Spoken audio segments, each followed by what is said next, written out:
kiwango cha GE, basi kinafaa kwa familia. Burudika. Kumekucha Afrika.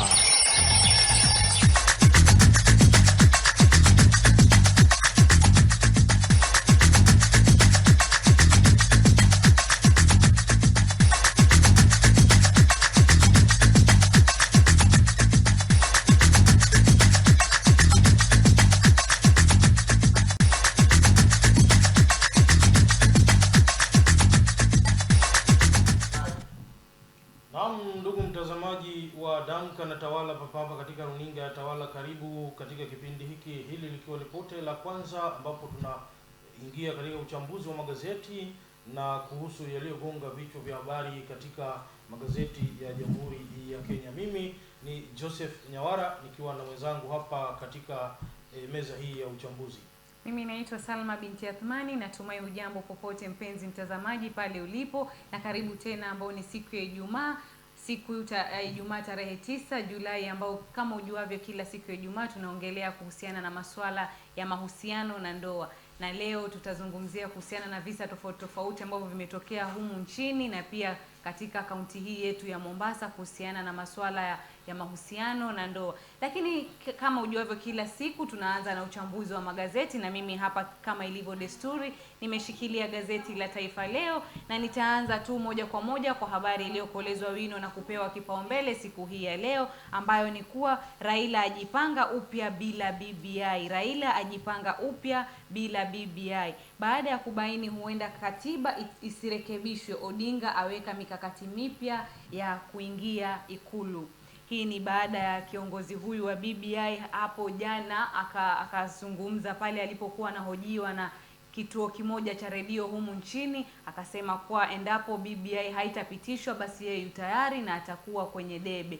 Na nikimnukuu alisema, baada ya BBI ndipo nitaamua ikiwa nitawania urais au la. Ninaamini majaji hao wa mahakama ya rufaa watatoa uamuzi wa haki kwa manufaa ya Wakenya wote. Kwa hivyo amesema tena, amekuwa tena wazi kuwa atajua ama atabaini kuwa atakuwa kwenye debe au la baada ya uamuzi wa marekebisho ya BBI, ambao ni kesi ambao tunatarajia kusikia uamuzi wake ifikapo tarehe 20 mwaka huu, na itakuwa wiki ijayo kwa sababu tayari leo ni tarehe 9, tumebaki na wiki moja, na baada ya hapo tutajua mbivu na mbichi kuhusiana na swala zima ama mchakato mzima huu wa marekebisho ya katiba ya BBI. Na kulingana na yale mazungumzo yake, yule aliyekuwa na mhoja alimkumbusha kuwa mwaka wa 2017 kiongozi huyu alisema kwamba hiyo ndiyo risasi yake ya mwisho, kumaanisha alikuwa hata kuwa tena kwenye debe au kinyang'anyiro cha urais humu nchini. Lakini jana alikataa matamshi hayo na kusema kuwa hakusema hivyo na bado atakuwa kwenye debe, kwa sababu ana haki kama Mkenya mwingine kuwania kiti chochote cha hapa nchini, endapo ni cha urais, ni cha chochote ambacho atajisikia. Lakini yeye hakusema kwamba atakuwa hiyo itakuwa ni risasi yake ya mwisho anaitumia. Lakini wako waliosikia maneno hayo, ijapokuwa alikana pakubwa na kusema kuwa hakusema hivyo wala hakumaanisha kuwa ndio mara ya mwisho kukua kwenye debe. Lakini sasa amesema hata bado badala ya kuwa BBI iko ama mchakato mzima huko, ana imani kuwa mahakama itatetea, kwa sababu ya kuwa hii BBI ina manufaa kwa mwananchi. Sijui kama utazungumziaje kuhusiana na kiongozi huyu wa ODM ambaye ameonekana kujipanga kivyake sasa upya, hata baada ya kuwa ameona kuna katiba hii inaweza kuwa isirekebishwe na mabadiliko haya yasifanywe, kwa sababu ikizingatiwa kwamba tumebaki na muda kidogo sana ambao tunakamilisha msimu huu wa viongozi wetu wanaohudumu kwenye hatamu zao za mwisho, na tuingie kwenye uchaguzi mkuu ifikapo pale mwezi wa 8 mwaka ujao. Na pia marekebisho haya ya BBI yanatakana pia yarekebishwe, ndio ule uchaguzi mkuu ukifanyika katika yale ambayo yako kwenye hiyo katiba ndio tuyachague kupitiana kutokana na hiyo katiba vile ambavyo itakuwa imerekebishwa. Lakini yeye ijapokuwa amesema hata isiporekebishwa, yeye ameonekana kuwa anajipanga upya, lakini vile vile pia amesema atazungumza ama atasema azma yake ya kuwania kiti hiki baada ya mchakato mzima huu kufanywa maamuzi, kwa sababu yeye anajua ama sisi sote tunajua kuwa ifikapo tarehe 20 mwezi huu basi ndipo mahakama itatoa uamuzi wake wa mwisho baada ya mchakato mzima huu kupelekwa kule mahakamani na pande zote mbili zinaoutetea na zinaoupinga na zinaokubali kuja pamoja, kila mmoja kutoa maoni yake, na sasa imebainika kuwa tarehe 20 ndio itakuwa hatima ya BBI ambao uamuzi kuhusiana na kesi hiyo itazungumzwa. Sijui kama wewe utazungumziaje kuhusiana na muonekano mpya huu wa Raila, kwa sababu izingatiwe kuwa yeye ndio aliyekuwa kipaumbele kusema kuwa BBI lazima ipite, akiwa anaendesha ule mchakato mzima wa rege, lakini sasa amesema kuwa huenda katiba isirekebishwe, lakini endapo haitarekebishwa basi yeye ni kama ameshaweka mikakati mipya ya kuingia kule kwenye Ikulu.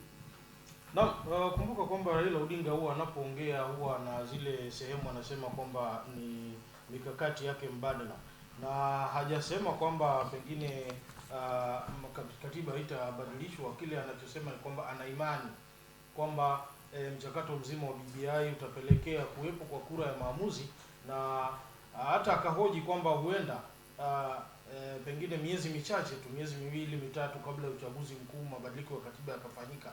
Kwa hivyo yeye bado ana imani kwamba ile BBI katika mahakama ya rufaa itaweza kuona, wanasema, mwangaza wa siku. Na kulingana na mipangilio ambayo yuko nayo, kumbuka ameshawaambia wale vigogo wenza katika NASA kwamba hamna chochote ambacho ODM itagawia wenzake katika NASA, kwamba ile pesa ambayo ilitolewa ile ya vyama vya siasa itaingia katika kapu la ODM. Na vile vile amesema watu wasitarajie kwamba ataweza kuwapa nafasi ama ataweza pengine kuwatamka kwamba wao ndio watashikilia bendera ya pengine upinzani ama kumuunga mmoja wao mkono. Anasema kwamba yule ambaye atapewa nafasi ya kuweza kuwania kiti cha urais ataweza kuchaguliwa ama kuteuliwa katika mfumo kama ule pengine wa uteuzi wa wale delegates, wale wajumbe wanakuja pamoja, kisha pengine kura inapigwa, alafu yule ambaye anaweza kupiku wenzake ndiye anapewa nafasi ya kuweza kuwania. Kwa hivyo hili swala la kwamba aunge mtu mkono kwamba pengine ni Kalonzo Musyoka ama pengine ni Musalia Mudavadi ama pengine Wetangula ama ni mtu mwingine, hilo naona amelikataa mara hii, na anasema lazima Wakenya wazoee kwamba wasitarajie tu kwamba yeye atasema. Alishasema mara moja akasema Kibaki tosha, na wakati huo aliposema hivyo alitoa ubinafsi. Anasema shida ya viongozi wengi ni swala la ubinafsi, na hata matamshi yake ya Mombasa hapa anasema kwamba alisema tutakapounda serikali ijayo, na kusema kama mimi nitakapounda. Kwa hivyo anasema hata azma ya urais hakuwa ameitangaza kwamba yeye atawania kiti cha urais. Na pale penye kwamba alibaki na risasi moja ambayo alitimiza mwaka 2017, hilo nafikiri lilitamkwa na Aladwa ambaye alikuwa meya wa Nairobi wakati mmoja, na hakulitamka yeye Raila Odinga.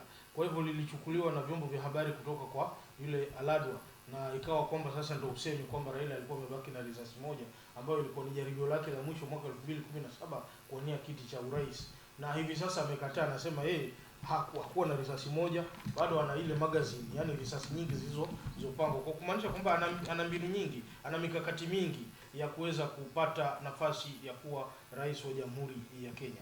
Na katika ukurasa wa kwanza wa The Standard, gazeti ambalo ninalo hapa, ambalo linaandikwa kwa lugha ya Kiporonjo ama lugha ya Kiingereza ukipenda, Raila to NASA partners, I owe you nothing.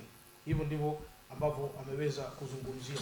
Alafu vile vile kuna taarifa kuhusiana na anaitwa Rais Uhuru Kenyatta ambaye sasa amejitoa waziwazi kwamba yeye atawaunganisha hawa wana NASA pamoja.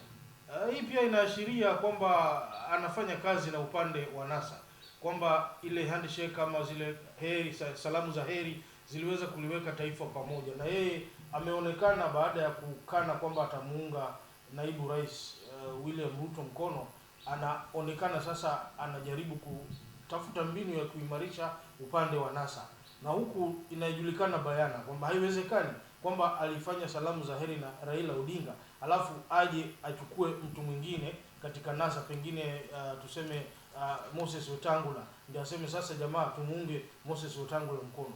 Kumbuka zile salamu za heri kwa umbali ama kwa mtazamo mpana, zile salamu za heri ziliweza kutuliza taifa, na huo ndio msingi ambao Rais Uhuru Kenyatta bado anakumbuka mpaka sasa. na anapoona hawa wananasa wanalumbana. Na kumbuka, si kauli yake ya kwanza. Viongozi wa Ukambani walipokuwa ikulu ya rais, aliweza kuambia muungane nyinyi kama watu wa upinzani, mimi nitaunga mmoja wenu mkono kuwa rais wa jamhuri. Na hili amerudia sasa, ambapo anaonekana ana nia ya kuweza kuhakikisha kwamba yeye anakuwa kama mpatanishi katika hii NASA isisambaratike. Kama ni hoja ya kwamba ANC inadai zile pesa za vyama vya siasa, pengine atatumia njia mbadala, aseme haya, hii kama ODM imekatalia, nyinyi ANC chukueni hii, Wetangula na Ford Kenya yako chukua hii, pengine Kalonzo Musyoka na Wiper chukua hii. Kwa hivyo mtulie, mshikane pamoja. Na haya yameweza kukaririwa na Charity Ngilu, ambaye amesema kwamba lazima vyama hivi viungane, na viongozi hao waungane, washikamane pamoja ndio waweze kupata kiongozi. Kumbuka huku upande wa UDA yupo naibu rais William Ruto, ambaye pia anaendeleza mikakati yake. Mashinani yupo, anapatikana, na vile vile ana wajumbe ambao pia wanamuunga mkono. Hata katika maeneo ya Mlima Kenya, maeneo ya pengine magharibi ya Kenya, hata kule Nyanza tunaona wapo. Okoth Obado ambaye ni gavana wa Migori, ambaye pia na chama chake PDP, na ameweza kukariri kwamba huenda PDP ikafanya kazi na UDA. Kumbuka yule ndugu yake David Ruto, ambaye ndugu yake William Ruto, ameonekana akiwa karibu sana na Okoth Obado. Kwa hivyo kuna ishara kwamba naibu rais William Ruto pia anapenyeza mizizi yake. Hata ukija hapa Pwani pia ameshikamana vizuri sana na Aisha Juma upande wa Malindi kule. Upande huu wa kumbuka Msambweni, wakati ule kulipokuwa na mchakato wa kura ambapo ODM ilibwagwa, kumbuka mkono wa William Ruto ulionekana. Kwa hivyo ni mwingi wa matumaini vile vile na mikakati, na anajua anapozungumzia deep state, yeye mwenyewe amekuwa ndani na anajua. Walipokuwa na Uhuru Kenyatta waliweza kushinda uchaguzi, wakaitwa kwamba ni vijana wa dijitali, yani viongozi wa dijitali. Na katika mahojiano ya ABC, yule ambaye alikuwa anasimamia ile tallying center aliweza kuwekwa kwenye mbano, kuweza kuulizwa ni kwa nini hakukuwa na transmission ya moja kwa moja kutoka maeneo fulani. Yeye akajitetea kusema kwamba kuna ile yale maeneo ambayo 4G haikuweza kushika vizuri, kwa hivyo kulikuwa na shida ya kimtandao. Lakini kinachojulikana ni kwamba ile server ilionekana na mchezo mwingi baada ya ile server kukataa kuzimika.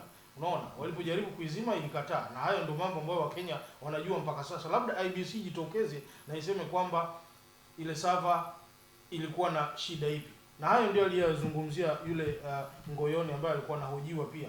Akasema kwamba ilikuwa ni pengine nafasi nzuri kwa wale viongozi wa IBC kujitokeza na kueleza Wakenya hali halisi kwamba changamoto ambayo tunayo ni hii na hii na hii, bila kuacha Wakenya gizani. Wakenya wakaanza kuwazia mambo mengi kuhusiana na pengine kuna wizi wa kura na masuala kama hayo. Kwa hivyo ni mchakato mzima ambao tunaona vyama vya siasa. Kumbuka yupo huyu ambaye ni Jimmy Wanjigi, amejitokeza pia na anatoka Mount Kenya. Pia anasema yeye amechoka kuwa kingmaker na mara hii atasimama kama rais, atagombea kiti cha urais. Kumbuka sasa mambo haya. Na kumbuka Jimmy Wanjigi pia amehusika kuweza kunatisha ile gundi kati ya William Ruto na Uhuru Kenyatta. Na alihusika kunatisha gundi kati ya Mwai Kibaki na Raila Odinga. Kwa hivyo yeye amekuwa akiwapatanisha wa viongozi. Sasa atakuja kwenye kinyang'anyiro ambacho Raila Odinga yupo, atakuja kwenye kinyang'anyiro pia ambacho William Ruto yupo. Sasa sijui kama hawa wawili watasema tumuunge mkono Jimmy Wanjigi awe rais wa jamhuri.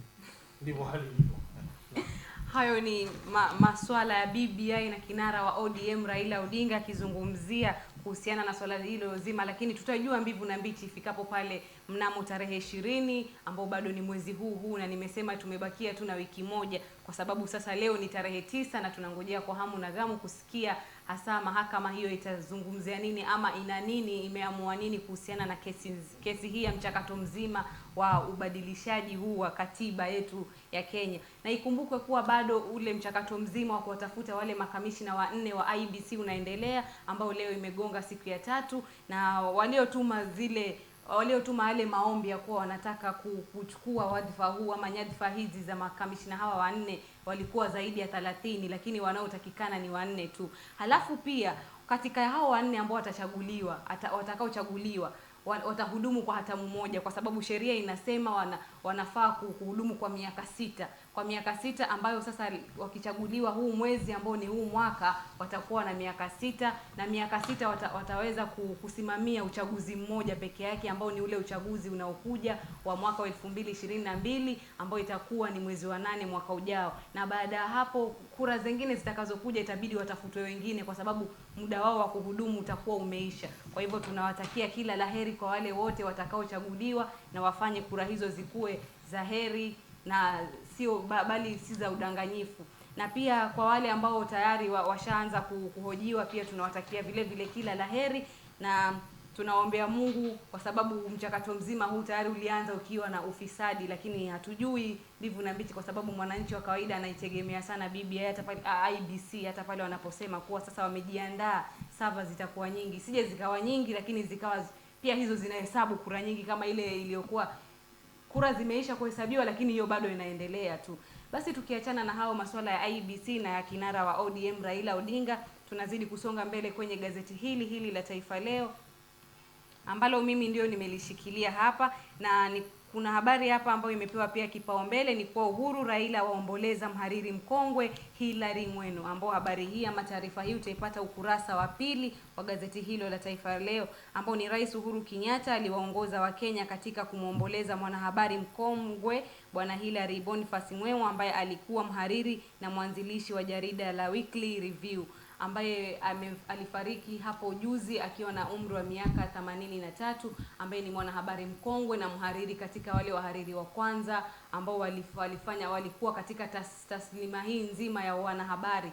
Wao ndio waliokuwa wa kwanza walipokuwa wakifanya kazi, hakukuwa na kompyuta, lakini licha ya hayo walijikaza na kuhakikisha kwamba wanapaza sauti za Wakenya, wanaandika habari ambazo zilikuwa habari zinasikika kila mahali. Na katika gazeti hilo lake ambalo ni jarida lake ambalo aliliita Weekly Review, ndio utapata historia zake zote ama kazi zake zote ambazo amezifanya. Mimi jana niliwahi kupata nakala moja na nikashangaa sana nilipoona picha kinara wa ODM Raila Odinga, kumbe alikuwa na madevu paka yako huku kabisa, kumaanisha pale kwa hilo gazeti ambayo liliandikwa na marehemu huyu kuna taarifa nyingi za wale wanasiasa wakongwe. Sasa ukitaka kufahamu mengi kuhusiana na wanasiasa wakongwe kama maisha ya Raila Odinga miaka 40 iliyopita, unaweza kutafuta gazeti hilo la Weekly Review na ukajipatia taarifa yako, ambao Rais Uhuru Kenyatta amekuwa miongoni wa viongozi wale wa kwanza kumuomboleza Bwana Hilary Ng'weno, ambao amemsifia sana kwa sababu ya kazi yake nzuri aliyoifanya, na pia alikuwa ana tajriba ya wanahabari na alikuwa anapiga pakubwa kuboresha uchumi katika taifa hili letu la Kenya. Kutoka hapa sisi runinga ya Tawala tunawaambia makiwa kwa familia, na kwa sababu ni pigo kwa taslina hii nzima ya wanahabari na pia kwa Kenya kwa jumla, kwa sababu amepiga hatua, na huyu ni mkongwe ambayo ni katika wale washauri ama wale waliokuwa wanaandika vitabu pale awali. Licha ya kuwa wanahabari tu wa kuandika habari za kawaida, walikuwa ni watu ambao wanajiunga ama wanahusika pakubwa kwa uandishi wa vitabu vya humu nchini, hata mabibilia hao pia walihusika pakubwa kuandika. Sasa sisi tunawaambia makiwa kwa familia, na Mola ailaze mahali palipopema kwa roho ya marehemu ambaye ni Ng'weno aliyefariki akiwa na miaka 83. Unamkumbuka Ng'weno wewe? Nakumbuka nikiwa mchanga nilisoma. Maana nimeambiwa 1963 ndio alikuwa amekuwa mhariri mkuu katika wa Kiafrika akisimamia wazungu. Naam. Kumbuka wakati huo uandishi ulikuwa unachukuliwa sana na wazungu. Wakati Salma hata hajazaliwa, mamake hajazaliwa, na nafikiri aliweza kuleta mchakato wa mabadiliko katika tasnia ya uandishi kama inavyosemwa, na niliwahi kupitia makala yake nikiwa mdogo pale Weekly Review ambayo ilikuwa inaandikwa nafikiri miaka ya 80 pale. Niliweza kuisoma Weekly Review, na kumbuka yale yalikuwa ni maandishi ama machapisho, jarida lile lilikuwa la kila wiki, matukio ya kila wiki. Hata ndio wakaandika kuhusiana na hata mabadiliko ambayo yalikuwa yanaendelea katika Jamhuri ya Kenya ya kikatiba na vyama vingi, mambo ambayo yalikuwa mazito kwa Baba Moi wakati mwingine. Na japo alikuwa na ukaribu na Baba Moi kwa sababu Baba Moi alielewa alichokuwa akiandika wakati ule, na hakupigwa vita sana. Hata Makers of a Nation, makala ambayo nafikiri bado yapo Nation hivi leo, na ni makala ambayo yalikuwa yanaletwa. Vitabu hivi vilikuwa vinapatikana kwenye maduka makuu. Unajipatia nakala yako, unaweza kusoma yale ambayo alikuwa akiendeleza wakati huo. Ni mwandaaji filamu vile vile mwandishi wa zile documentaries, alikuwa akizitengeneza. Kwa hivyo amekuza wengi, na kumbuka hakusomea uanahabari. Yeye alisomea hesabu na fizikia kile chuo kikuu cha Harvard baada ya kuhitimu kutoka Mangu High School. Alikuwa mwanafunzi wa Mangu High School. Sasa alipotoka ng'ambo kurudi, ndo akasema sasa anajitosa kwenye tasnia ya uandishi. Na akaleta mtazamo mpya katika tasnia hii ya wanahabari, jambo ambalo limekuza likaleta mpaka uhuru wa vyombo vya habari. Kumbuka aliandika kuhusu akina George Anyona ambao walikuwa ni wale wanasiasa wa Kongo wakati huo, wakina Jaramogi Oginga Odinga. Akaandika kuhusiana na Raila Odinga, akaandika kuhusiana na wakina Timothy Njoya, yule kasisi ambaye aliweza kupigwa wakati mmoja mpaka kanisani. Hata hapo alipoingia aliweza, maana hao ndio walikuwa wanasimama kidete kupinga udhalimu wakati ule, viongozi ambao walikuwa wanapinga serikali mbaya. Sasa alikuwa anapenda kuangazia masuala ambayo yalikuwa yanaibuka wakati ule. Kwa hivyo ni jambo la kufurahisha kwamba alileta mwamko mpya katika tasnia ya uandishi wa habari, lakini pia sasa hayupo leo. Ndio hivyo tunasema makiwa, kwa hivyo kwa familia, kwa kuweza kuondokewa na huyu shujaa katika tasnia hii ya wanahabari. Mmoja wale aliweza kufundisha kama inavyojitokeza ni Wachira Waruru, ambaye ni mkurugenzi mkuu wa Royal Media Services, ambaye pia hakuwa mwanahabari pia. Alisomea ualimu katika chuo kikuu cha Kenyatta. Alikuwa ni mwalimu wa shule za sekondari, ndio alisomea hiyo. Na alipomaliza pia hakuweza kukaa darasani kwa muda, akajiingiza pia kwenye tasnia hii kwa sababu alifundishwa naye Hilary Mweno katika chuo kikuu. Kwa hivyo ni kama aliweza kumpachika pengine fikra nyingine ambazo sasa akaona huku kwenda kwa walimu huku hakufai, wacha tujenge misingi ya kuleta mabadiliko katika wanahabari. Angalia mahali leo yuko pale. Mashari ya Gaitho wako pale, wakina mpaka Mutegi Njau pia ni watu ambao waliweza kufundishwa na huyu Hilary Mweno ambao wanamuita profesa. Manake anavyoelezea Mashari ya Gaitho ni kwamba kuweza kufanya kazi na huyu Hilary Mweno ilikuwa ni chuo kikuu. Yaani mtu mnafanya naye kazi, anakujenga nguvu, anakupa maadili ya kazi, mpaka wewe unaona ni kwamba ni kama umehitimu, umeingia mwaka wa kwanza chuo kikuu mpaka ukamaliza mwaka wa 4. Yaani kupitia yale mafunzo ambayo umepitia. Kwa hivyo alikuwa ni shujaa huyu ambaye Wakenya tutamkosa sana, lakini mizizi aliyoiacha ipo. Wale ambao walipitia mikononi mwake wapo na wanazidi pia kuwa na ufahamu na ufanifu mkubwa katika tasnia hii ya uandishi wa habari. Katika gazeti ile The Standard vile vile, President finally makes Ukambani tour today. Kwa hivyo Rais Uhuru Kenyatta ameweza kutii ile hadi alitoa kwa eneo la Ukambani, ambapo leo atakwenda na kuweza kuzindua miradi tu anuwai katika eneo lile, ndio kwamba Kenya ionekane kwamba kila eneo angalau lina miradi, isiwe kwamba kuna maeneo ambayo hayafikiki. Baada ya hapo labda angekwenda Uasin Gishu ama Eldoret. Tunataka sana aweze kukita kambi katika eneo la Bwana William Ruto. Manake hii ndio itakuwa kama silaha ambayo itakuja tumika kwamba ulienda Kisumu, ukaenda Ukambani. Huku kwetu hakuna miradi. Sasa tunataka baada ya Ukambani rais aweze kuingia katika eneo la Bonde la Ufa, pia azindue miradi ambayo kama imedumaa kwa muda mrefu iweze kuja tena vizuri. Alafu kuna jambo la kusikitisha hapa ambalo rais wa Sudan Kusini Salva Kiir anasema kwamba Uhuru betrayed me after failed 2013 coup. Kulikuwa na majaribio ya kupindua serikali ya Salva Kiir kule Sudan Kusini. Na inasemekana kwamba wale waliohusika pakubwa ambao Salva Kiir alitaka kuwachukulia sheria ama kuwachukulia hatua za kisheria waliweza kuchukuliwa na Amina Mohamed ambaye alitumwa na Uhuru Kenyatta mpaka wakaja nchini Kenya. Sasa na anashangaa kwamba siku moja alipofungulia runinga ya Kenya jioni hivi akaona rais akiwakaribisha, akiwapokea wale ambao walikuwa ndo walioanzisha yale mapinduzi kule. Na yeye alitaka Salva Kiir kwamba aweze kuwapatia pengine funzo kupitia mfumo wa sheria. Lakini anasema hayo yamepita hivi sasa. Na anasema aliudhika sana, hata aliwahi mwambia Rais Uhuru Kenyatta kwamba hakuona raha, hakuona vizuri kwamba wakati wa Rais Uhuru Kenyatta alikuwa kiongozi wa IGAD, alikuwa na mamlaka ya kusimamia utulivu katika eneo hili. Lakini anasema ni kama Uhuru alikwenda kinyume na matarajio ambayo Salva Kiir alikuwa nayo, kwamba alimdanganya, na haifai kiongozi kudanganya rais mwenzake.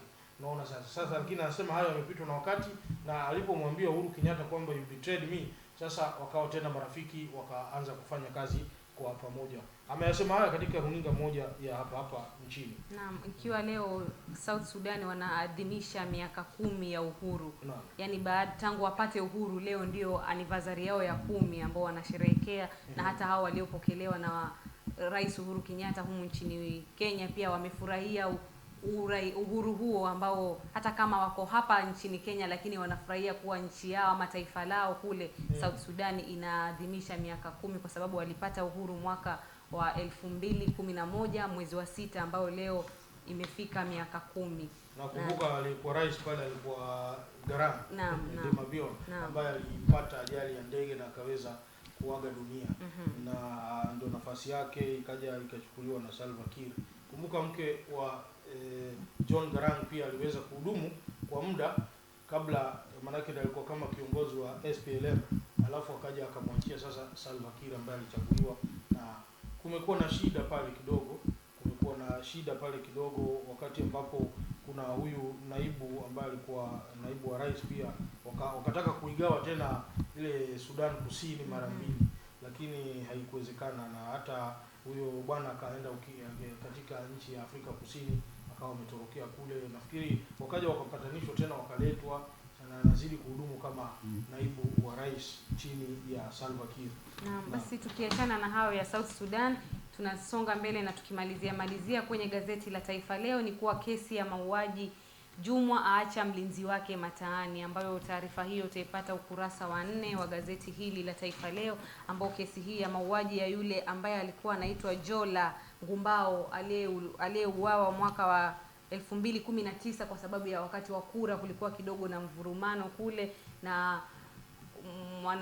Mkenya huyo akauawa, na ikasemekana kuwa waliochochea vurugu hiyo ilikuwa ni mbunge wa Malindi Bi Aisha Jumwa na mlinzi wake mmoja, ambaye pale jana ilikuwa siku ya kusikizwa kesi hiyo ya wawili hao. Lakini ilikuwa tofauti na hapo awali, kwa sababu Aisha Jumwa aliagiza wale mawakili wamwakilishe yeye peke yake na wasimwakilishe huyo aliye mlinzi wake, ambao kesi hiyo inawahusu wote wawili. Ikawa kinyume na matarajio yake. Sasa ndio maana hatujui kama utaendaje kuhusiana na huyo mlinzi, kwa sababu ameagiza mawakili wake wasimwakilishe tena Otieno katika kesi hiyo, bali wamwakilishe yeye mwenyewe peke yake. Lakini kesi hii inawahusu wote wawili, na bado iko kule mahakamani. Tunaendelea kuifuatilia tujue itaishaje, kwa sababu ni kesi ya mauaji, na yule Jola Ngumbao alishakufa kitambo akazikwa, lakini familia yake vile vile bado inalilia haki, kwa sababu inasema pia imekawia sana na iko katika mahakama ya Mombasa.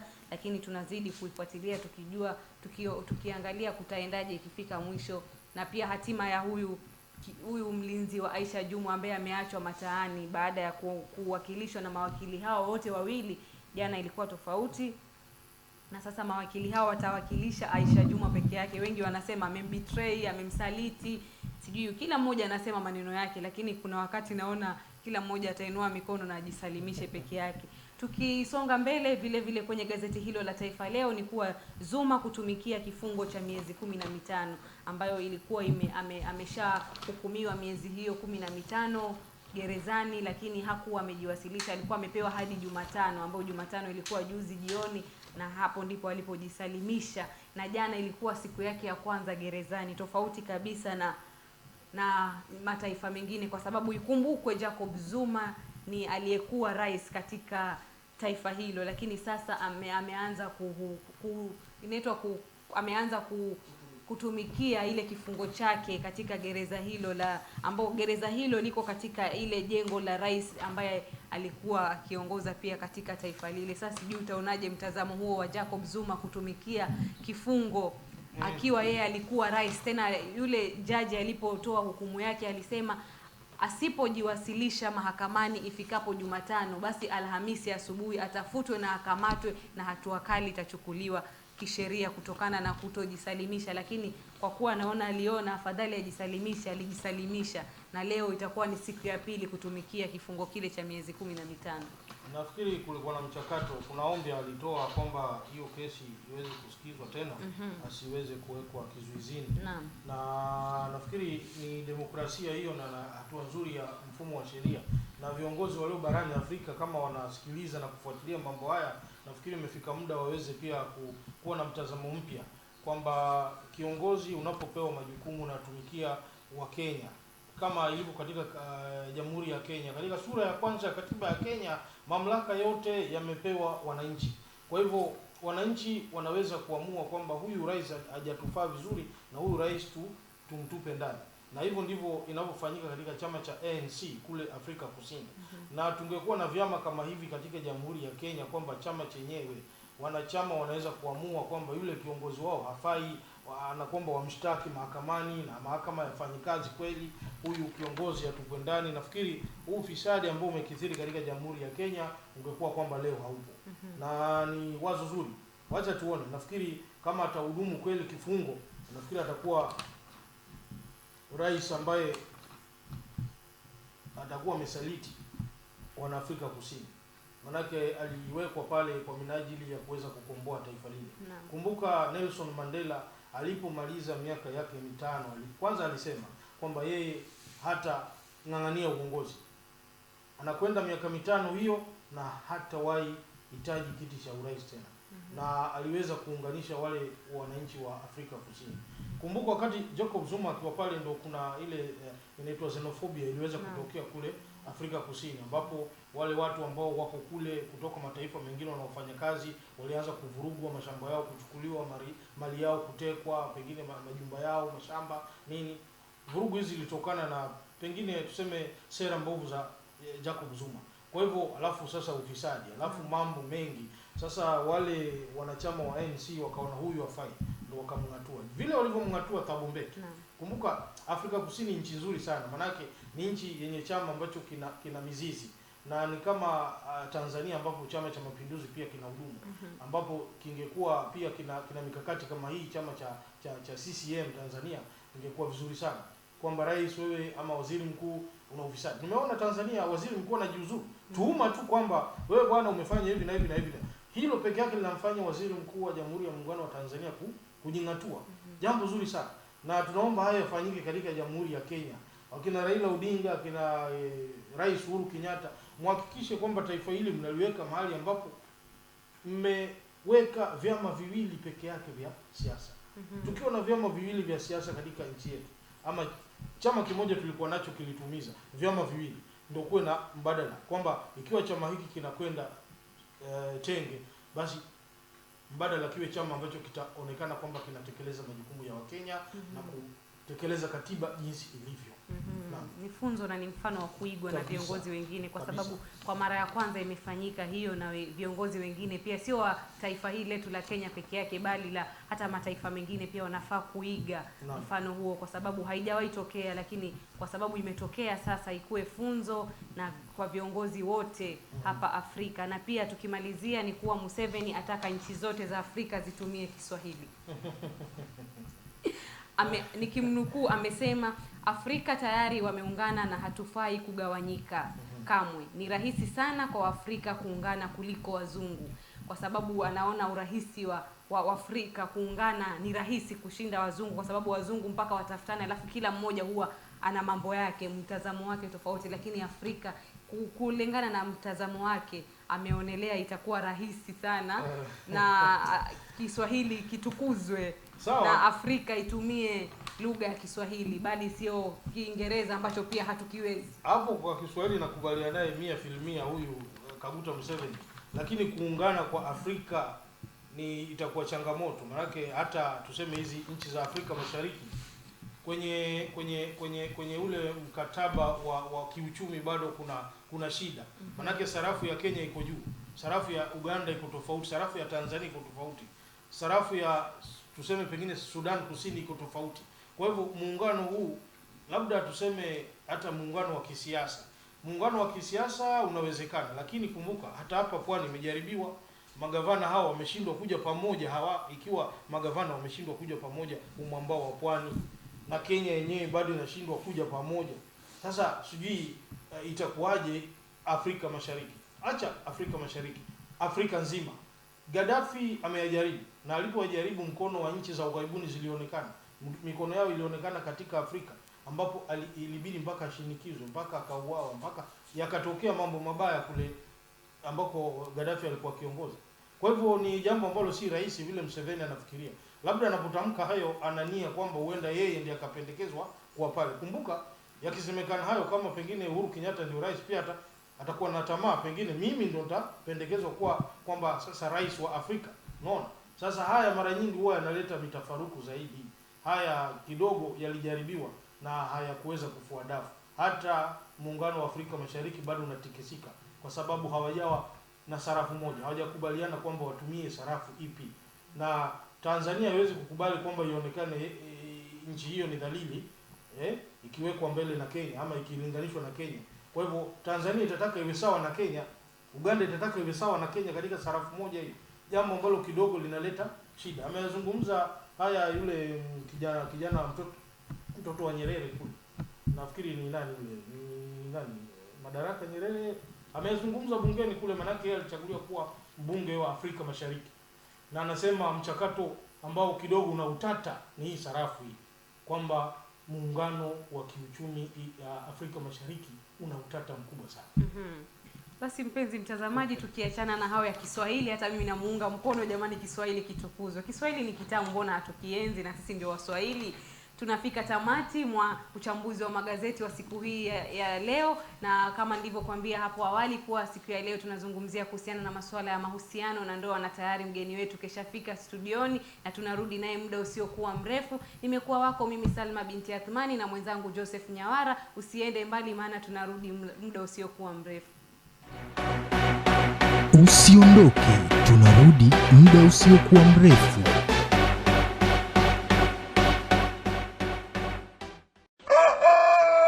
Kumekucha Afrika.